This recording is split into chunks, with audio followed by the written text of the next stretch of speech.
Kembali di Kompas yang saudara melaporkan kasus dugaan korupsi yang dilakukan kepala desa seorang bendahara desa di Cirebon, Jawa Barat justru ditetapkan sebagai tersangka.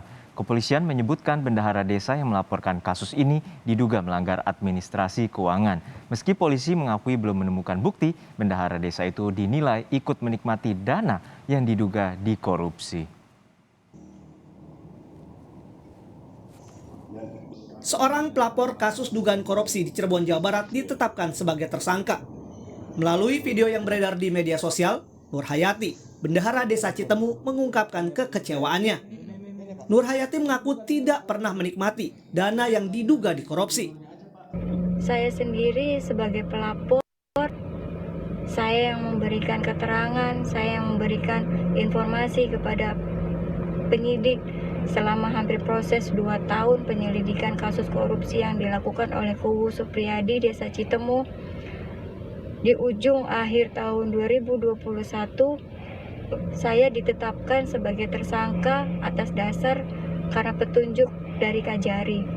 Saya berani disumpah Al-Quran atau disumpah apapun kalau saya tidak ikut menikmati uang hasil korupsi yang dilakukan oleh Kuwu tersebut.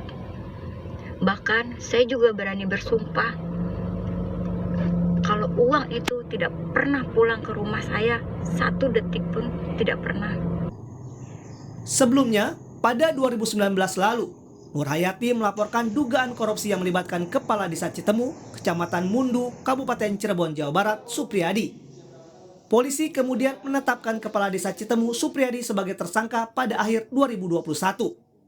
Polisi menyebut tindakan Kepala Desa Citemu mengakibatkan kerugian negara sebesar 818 juta rupiah dalam kasus dugaan korupsi dana desa 2018 hingga 2019. Namun, dalam penyelidikannya, polisi menyebut Nur Hayati diduga turut terlibat dalam kasus dugaan korupsi ini. Meski hingga kini, polisi mengakui belum menemukan bukti tersangka ikut menikmati dana yang diduga dikorupsi. Kapolres Cirebon AKBP Fahri Siregar menyebut, sebagai bendahara keuangan, tersangka diduga melanggar sistem administrasi keuangan.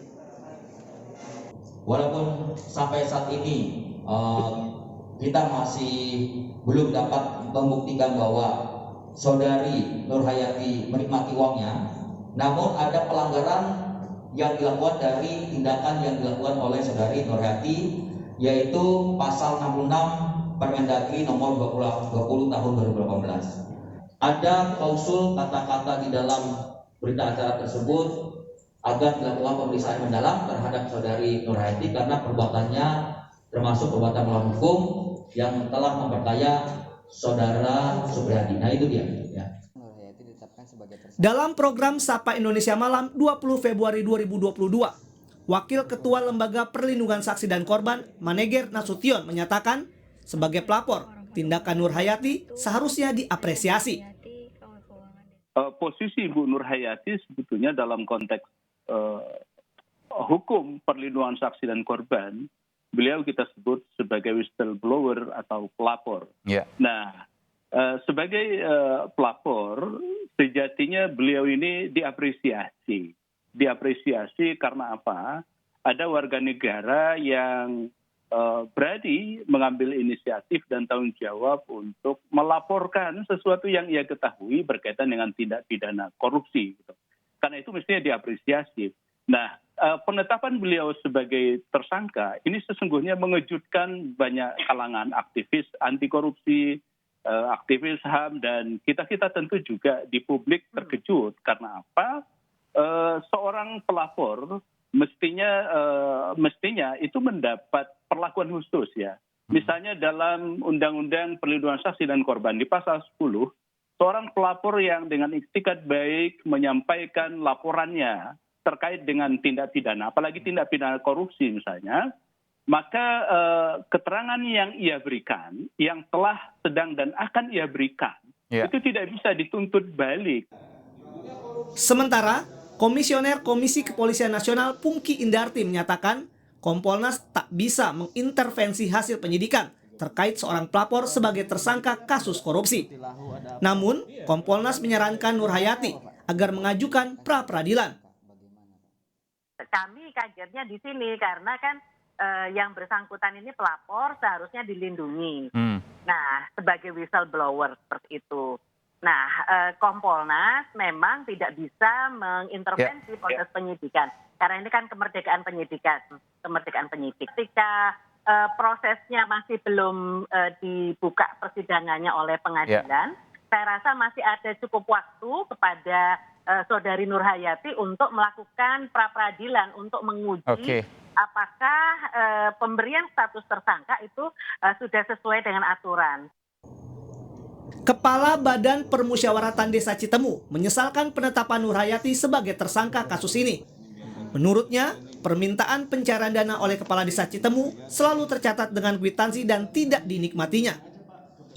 Iya, dalam arti yang disangkakan pasal 55 ini kan keikutsertaannya. Nah, saya bilang keikutsertaannya nikmati. Enggak, Bu Nurhayati. Kan tidak menikmati. Dia itu bekerja sesuai dengan voksinya aja. Dia melawan itu dengan apa? Kwitansi. Uang diminta sok bikin kwitansi kan gitu. Nah, dia mau bikin pembukuan seperti apa? Orang uangnya aja diambil. Saat ini, polisi menyatakan berkas perkara 2 tersangka, yaitu Supriyadi sebagai Kepala Desa Citemu dan Nurhayati sebagai bendahara telah dinyatakan lengkap atau P21. Terkait proses hukum yang tengah berlangsung, kepolisian mesti berlaku transparan. Hal ini untuk menghindari kekhawatiran masyarakat yang akan takut bermasalah hukum jika melaporkan adanya tindak dugaan korupsi. Tim Liputan, Kompas TV.